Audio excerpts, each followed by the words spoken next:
Shri Venkateswara gold తాకట్టులో ఉన్న మీ బంగారాన్ని విడిపించి కొనబడును.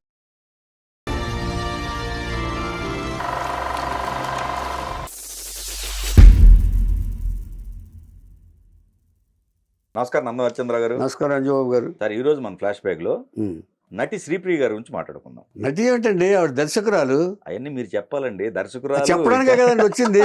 అదే మీరు అడగకుండానే చెప్తా. నేను ఒకటే చెప్పాను, మిగతా మొత్తం ఆవిడ ఆర్ట్ కి సంబంధించిన మొత్తం కూడా ఆవిడ ఈ దర్శకురాలే కదండి, చాలా ఉంది ఆవిడ. ఆవిడ క్వాలిఫికేషన్స్ చాలా ఉన్నాయి. అంచేత మనకి తెలియని క్వాలిఫికేషన్స్ ఉన్న ఆర్టిస్టుల గురించి కూడా మనం చెప్పుకుంటున్నాం. ఎగ్జాక్ట్లీ. వారిలో శ్రీప్రియ గారు ఒకళ్ళు. దర్శకత్వం అంటే మామూలు దర్శకత్వం కాదండి.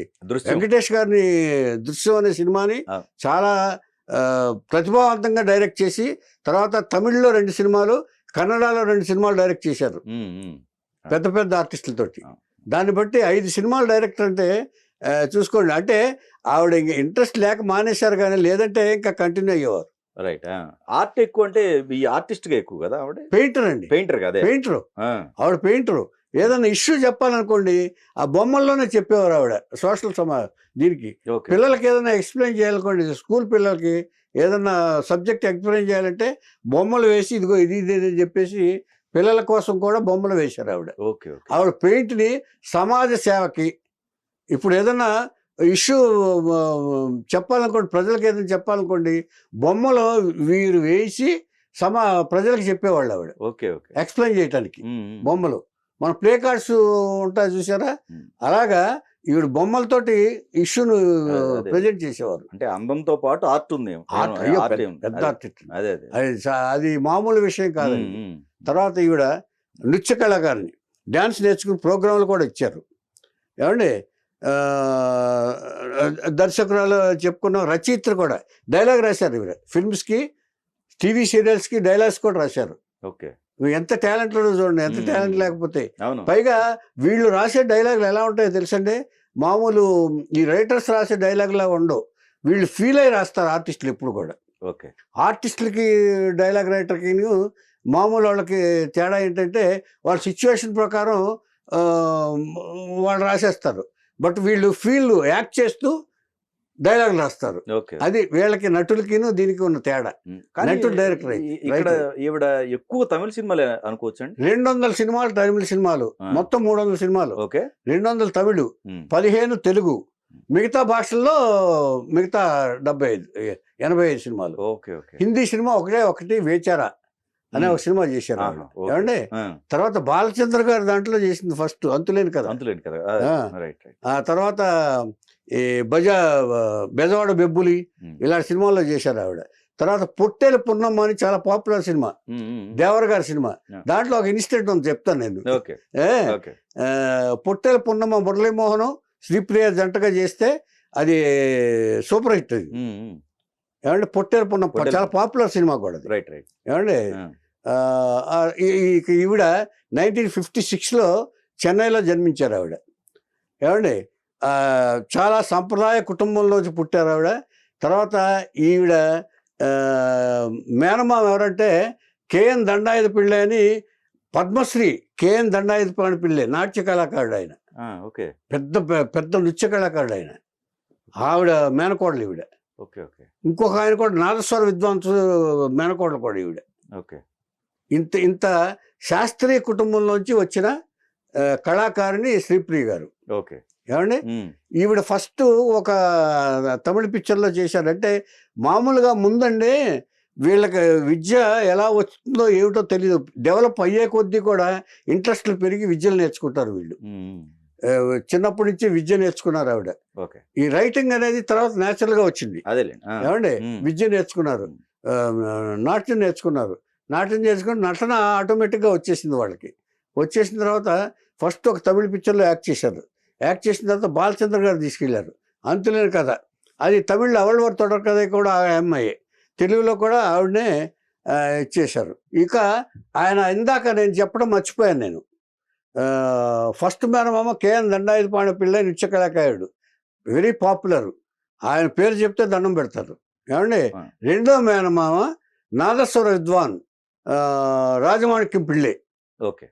ఇద్దరు ఉమ్, ఏమంటే ఉమ్. వీళ్ళిద్దరి మేనకోడలు శ్రీప్రియ, ఓకే, అంటే ఇక- కళాకారుల ఫ్యామిలీ. కళాకారుల ఫ్యామిలీ. అదే అదే right. అదే ఆ, చెప్పబోతున్నాను. ఆ, ఇక ఈవిడ చదివింది ఎక్కడ అనుకుంటున్నారు? చర్చ్ కాన్వెంట్ పార్క్, జయలలిత గారు చదివింది స్కూల్లోనే. ఆ, చదువుకున్న వాళ్ళందరూ కూడా, హీరోయిన్స్ అందరూ కూడా చాలా మంది అక్కడే చదివారు. ఉమ్, ఏమంటే ఆ. అక్కడ చదివిన వాళ్ళందరూ ఇంగ్లీష్ స్పీకింగ్ బాగా, Okay. ఇంగ్లీష్ బాగా వస్తుందన్నమాట. ఇక ఈవిడ ఇక తెలుగు గురించి మాట్లాడుకుందాం. ఉమ్, తెలుగులో ఈవిడికి ఏం చేసిందంటే, జయసుధ గారు శివరంజని చిత్రంలో నటించారు, మా గురువు గారి సినిమా శివరంజని. అవును అది తెలిసిన విషయం. అవును.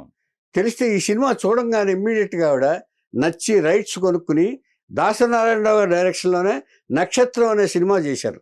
రైట్స్ ఎవడే కొనుక్కున్నారండి? కొనుక్కున్నారు ఓకే ఓకే. ఆ, శివరంజని. ఆ, నక్షత్రం ఓకే. అంటే సినిమా నక్షత్రం అంటారు కదా, అవును అవును, అవును. అది తీసి ఇచ్చేశారు. ఆ, ఆవిడ చాలా, మేము అప్పుడు బాగా మాకు పరిచయం. గురువుగారి ఇంట్లో కూడా షూటింగ్ చేశారు ఓకే ఓకే. అందుకని. Okay. ఏమండి ఉమ్, ఇక తర్వాత ఆ, ఈ ఈవిడ ఈవిడికి ఒక రికార్డు ఉంది. ఉమ్, రజనీకాంత్, కమల్ హాసన్ చరిత్రలు కనుక రాస్తే శ్రీప్రియ పేరు లేకుండా రాసేది కాదు, ఆవిడ పేరు లేకుండా వీళ్ళకి చరిత్రలు రాయలేరు అని ఒక స్టేట్మెంట్ ఇచ్చింది. ఒక ఓకే, అంటే combination. Combination. Correct, right right. ఎన్ని అనుకుంటున్నారు? ఆ, రజనీకాంత్తో 28 సినిమాలు, ఆ, కమల్ హాసన్తో 30 సినిమాలు. ఓకే, ఆల్మోస్ట్ వాళ్ళ సగం కెరీర్ ఇవిడున్నారు. ఉన్నారు. ఇవిడున్నారు. ఎందుచేతంటే ఆ, ఈ శ్రీప్రియ కంటే ఎక్కువ శ్రీదేవి కమల్ హాసన్తో. ఓకే. సెకండ్ సెకండ్ ప్లేస్ ఇది, రజనీకాంత్ ఫస్ట్ ప్లేస్. అంటే శ్రీదేవి గారి కూడా 1-2 సినిమాలు అంటున్నారు. అంతే అంతే కదా. ఎక్కువ, అంటే- 33, 34 చేశారు ఆవిడ. ఆ, ఆ, అది చేసి ఈవిడ మాత్రం 30 సినిమాలు చేసే, ఓకే. 30 సినిమాలు కమల్ హాసన్తో చేసింది. అంటే దీన్ని బట్టి అర్థం చేసుకోండి ఆవిడ ఎంత క్రేజీ హీరోయిన్ అప్పట్లో. రైట్. విశాలి ఫస్ట్, తర్వాత బాలచంద్ర దర్శకత్వం అంతులేని కథ, తర్వాత పట్నవాసం, బెదవాడ బెబ్బులి, దొంగల దోపిడి, ఇలా సినిమాలన్నీ, పట్నవాసం కూడా చేసింది ఏమండి. ఓకే. ఇలా సినిమాల్లో దాదాపుగా 15 సినిమాల్లో శ్రీప్రియ నటించింది. కానీ ఎక్కువ ప్రిఫరెన్స్ ఇవ్వాల, లేకపోతే అందరూ అడిగారు, ఓకే. చాలా మంది అడిగారు కానీ ప్రిఫరెన్స్ ఎక్కువ ఇవ్వాల.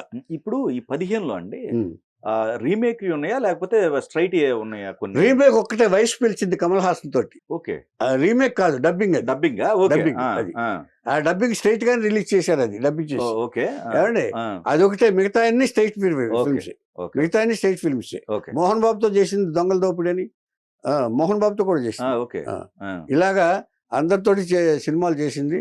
తర్వాత ఈ అయిన తర్వాత ఈవిడ వ్యక్తిగత జీవితానికి వస్తే, ఈవిడ ఒక ఇక దర్శకత్వానికి వద్దాం. దర్శకత్వంతో 2 తమిళ ఈవిడికి ఎందుకో దర్శకత్వం చేయాలని బుద్ధి పుచ్చింది. ఎందుకంటే అప్పట్లో లేడీస్ మీద చాలా ఎందుకు దర్శకురాలైంది అనే దానికి ఒక ఇంటర్వ్యూలో ఒక మాట చెప్పింది. లేడీస్ని చాలా చీప్గా చూస్తున్నారు అసలు, ఆర్టిస్టులు కానీ ఎవరిని కానీ, లేడీస్ అంటే కూడా చులకన భావం ఉంది అందరిలోనూ. అంచేత ఆ అవగాహన పోవాలంటే ఆ కెప్టెన్షిప్ చేపట్టాలని చెప్పి దర్శకత్వం చేపట్టిందంట. ఓకే. అప్పట్లో లేడీస్ని చాలా ఇదిగా మాట్లాడేవారు. లేడీస్ కూడా ఏమైనా చేయగలరని ప్రూవ్ చేయడానికే నేను దర్శకురాలను అయ్యాను అని చెప్పి ఒక స్టేట్మెంట్లో ఇచ్చారు ఆవిడ. ఎందుకు ఉన్నారు, భానుమతి గారు ఉన్నారు, సావిత్రి గారు. ఇక్కడ ఈ తరంలో అంటే ఆవిడకి ఎదురైన అనుభవాలు రీచ్. Right right. అంటే లేడీస్ డైరెక్టర్ అవుతారా అని కాదు ఆవిడది, లేడీస్ చులకలుగా చూస్తున్నారని డైరెక్టర్ అయింది ఛాలెంజ్ చేయడానికి. Okay okay. మీకు అర్థమైంది ఈవిడ అనుభవం. రైట్, అంతేలేండి. లేడీస్ని చాలా చీప్గా చూస్తున్నారు అని చెప్పేసి నేను కమాండింగ్ పొజిషన్లో ఉంటాను అని చెప్పి ఆ మైక్ పట్టుకుని డైరెక్షన్ చేశానని చెప్పారు ఒక సందర్భంలో. ఓకే. ఆవిడ ఇండియన్ ఎక్స్ప్రెస్కి ఇచ్చిన ఇంటర్వ్యూలో. రైట్. ఓకే. అలాగా 2 తమిళ పిక్చర్లు, 2 కన్నడ పిక్చర్లు, మొన్నే దృశ్యం అనే పిక్చరు డైరెక్ట్ చేశారు. తర్వాత చిన్న పాప పెద్ద పాప అని ఒక సీరియల్ వచ్చింది, ఏది నిరోషాను ఈవిడ కలిపి. అయితే ఇద్దరు లావుగా ఉంటారు, వీడు కొంచెం లావు అయ్యారు కదా ఇద్దరు. నిరోషా గారు కూడా లావు అయ్యారు, ఎవరో రాధిక సిస్టర్. ఆ ఇద్దరు చిన్న పాప పెరిగి పాప అని సీరియల్ చేశారు. తర్వాత 5 సీరియల్స్ చేశారు తమిళ్లో. తర్వాత డైలాగ్స్ కూడా రాశారు ఈవిడ, డైలాగ్ రైటర్గా కూడా రాశారు ఆవిడ. తర్వాత జడ్జిగా కూడా చేశారు ఆవిడ. అంచేత ఇలా ఉన్న ఆవిడ వ్యక్తిగత జీవితానికి వస్తే, లత బ్రదర్ రాజ్ కుమార్ అని ఒక ఆర్టిస్ట్ ఉన్నాడు ఇదివరకు, మీకు తెలుసోదే ఇది. లత బ్రదరు, ఆర్టిస్ట్ ఎంజిఆర్ లత లేదు, ఆవిడ బ్రదర్ రాజ్ కుమార్. ఓకే అతడు నటుడు నిర్మాత ఓకే రాజ్ కుమార్. అతడు పెళ్లి చేసుకుంది. వీళ్ళకి 2 పిల్లలు, ఒక అబ్బాయి ఒక అమ్మాయి. ఇది వీరి సంసార శ్రీప్రియ. ఇది ఇప్పుడు వాళ్ళు హ్యాపీగా ఈ భర్తతోటే ఉన్నారు. ఆవిడ హ్యాపీగా పిల్లలతోటి హ్యాపీగా సంసారం చేసుకుంటూ ఇప్పుడు రిలాక్స్ అయ్యి ఉన్నారు ఆవిడ. ఇక్కడ పుటేలు పున్నమ దాంట్లో ఇన్సిడెంట్ ఏంటండి? ఇన్సిడెంట్ ఏంటంటే అంటే ఈవిడది కాదు ఇన్సిడెంట్, అది మోహన్ బాబుది ఇన్సిడెంట్. మోహన్ బాబు ఎంత తెలివైన వాడో చెప్పడానికి. దేవర్ గారు పొట్టేలు పున్నమను తెలుగులో తీద్దామని అనుకున్నాడు ఆయన. ఫస్ట్ మురళీమోహన్ కాదు, శోభన్ బాబు. ఓకే ఫస్ట్ శోభన్ బాబు హీరో. వచ్చినప్పుడు ఆయన అలవాటు ఏంటంటే ఫస్ట్ మొత్తం కావాలంటే ముందు డబ్బు ఇచ్చేస్తాడు, అడ్వాన్స్ కావాలంటే అడ్వాన్స్ ఇస్తాడు. ఆయన ఏం చేస్తాడంటే ముందు మొత్తం ఇలా టేబుల్ మీద పెట్టుకుని ఒక్కొక్క ఆర్టిస్ట్ని పిలుస్తాడు ఆయన. ముందు శోభన్ బాబుని పిలిచాడు. ఆయన ఒక రెమ్యునరేషన్ మాట్లాడుకున్నారు 2.5 lakhs ఎంతో. వేసేటప్పటికి వచ్చాడు ఆయన, శోభన్ బాబు గారు వచ్చారు. వచ్చిన తర్వాత మీకు ఎంత మాట్లాడాం అన్నారు ఆయన. ఒకసారి అలా చూశాడు ఆయన. చూసిన తర్వాత కొంచెం ఎక్కువ చెప్పాడు ఆయన. ఓకే కొంచెం ఎక్కువ చెప్పాడు ఆయన. ఆహా ఓకే, మీరు తర్వాత కలుద్దాం మనం, మళ్ళీ ఒకసారి మా మేనేజర్ వస్తాడు, మీరు వెళ్ళండి అన్నాడు. తెలుసు ఆయనకి ఎంత మాట్లాడారో ముందు. ఆయన తెలియకుండా మాట్లాడారు కదా, కావాలని అడుగుంటారు, కావాలని అనుకుంటారు. సరే మోహన్ బాబు వచ్చాడు. మోహన్ బాబు ఎంత తెలివైన వాడు చూడండి మరి. మోహన్ బాబు వచ్చిన తర్వాత సరే నీకెంత మాట్లాడామని అడిగాడు ఆయన. అయ్యా ఇంకొకట్ట పేస ముడియమా, మీ దగ్గర మాట్లాడగలమా, మీరు ఏమి ఇస్తే అది ప్రసాదంగా స్వీకరిస్తాను. మీరు మీరు శరవణ భక్తులు కదా, మీరు ఏమి ఇస్తే అది తీసుకుంటా అన్నాడు. అవి 25,000 మాట్లాడింది, 50,000 ఇచ్చాడు ఆయన. ఓకే ఓకే అంటే ఆయన ఆ విధంగా ఉంటారేమో దేవర్ గారు. అది ఇచ్చేదంటే డబ్బు ముఖ్యం కాదు, మాట ముఖ్యం.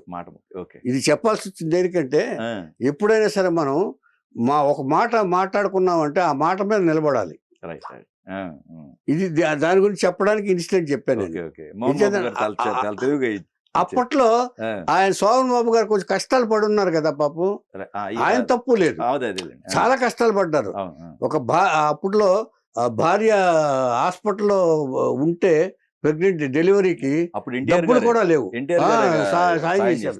ఎన్టీఆర్ గారు సాయం కూడా చేశారు. అంచేత ఆయన ఏంటంటే కొంచెం అప్పట్లో కొంచెం ఇస్తారేమో దేవర్ గారు అని అనుకుని ఉండొచ్చు. ఆయన్ని తప్పట్లేము. ఎంచేతంటే ఒకసారి జరుగుతూ ఉంటాయి. కాకపోతే ఏంటంటే ఆ తర్వాత ఆయన స్ట్రిక్ట్ గా ఉండటం మొదలుపెట్టారు శోభన్ బాబు. ఈ ఇన్సిడెంట్ తర్వాత ఆయన చాలా స్ట్రిక్ట్ గా ఉండటం మొదలుపెట్టారు. ఆ ప్లేస్ లోకి మురళీమోహన్ గారు వచ్చారు. ముందు శోభన్ బాబు, పొట్టేలు పున్నమ, శ్రీప్రియ. ఇది ఇన్సిడెంట్. ఇది శ్రీప్రియ గారు.